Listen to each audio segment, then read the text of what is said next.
નમસ્કાર દર્શક મિત્રો, હું છું રૂપલ વણેચિયા. સંપૂર્ણ ન્યૂઝમાં આપનું સ્વાગત છે. હાલમાં અંબાજી વિસ્તારમાં યુજીવીસીએલ દ્વારા સ્માર્ટ મીટર નાખવાની અને જૂના મીટર બદલવાની પ્રક્રિયા હાથ ધરવામાં આવી છે. જો કે આ સ્માર્ટ મીટરને લઈ અંબાજી ખાતે એક ચોંકાવનારો કિસ્સો સામે આવ્યો છે. અંબાજીના માનસરોવર પાસે આવેલી એક ચાની કીટલીવાળો, જેને દર મહિને 800 થી 1000 રૂપિયાનું બિલ આવતું હતું, તેને જબરજસ્તી સ્માર્ટ મીટર નાખી દેવાયું અને તેને કહેવામાં આવ્યું કે જૂના મીટરની અવધિ પૂરી થઈ ગઈ છે, તેથી આ નવું મીટર લગાવવું પડશે. તેમ કહી તેને સ્માર્ટ મીટર લગાડી દેવાયું. જ્યારે 2 મહિનાના અંતે તેનું બિલ આવ્યું 82,000નું, કે જ્યાં તેને અત્યાર સુધી માત્ર 800 કે 1000નું બિલ આવતું હતું, તેની સામે તેને 82,000નું બિલ આવ્યું. જો કે આ ચાની હોટલમાં રોજના 200 થી 300 રૂપિયાનો વેપાર પણ થતો નથી.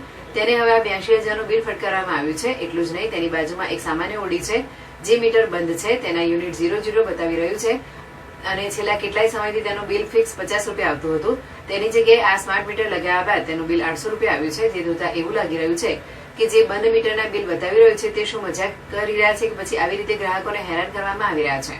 સ્માર્ટ મીટર પર લગાડવાની વેપારી ના કહેતા હોય તેમ છતાં જબરજસ્તી જૂના મીટર બદલવા જ પડશે તેમ કઈ મીટરો બદલવામાં આવી રહ્યા છે. 2 મહિનાના અંતે 800 કે 1000ના બદલે 82,000 ઉપરાંતનું લાઇટ બિલ ફટકારી દેવાતા લોકોમાં રોષની લાગણી જોવા મળી રહી છે.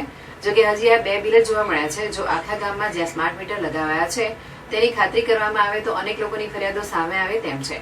અગાઉ પણ કેટલાકના જણાવ્યા મુજબ તેમને સામાન્ય બિલ આવતું હતું, તેનું હજારોમાં બિલ આવવા લાગ્યું છે, જેને લઈને ગ્રાહકોમાં સ્માર્ટ મીટર સામે રોષ જોવા મળે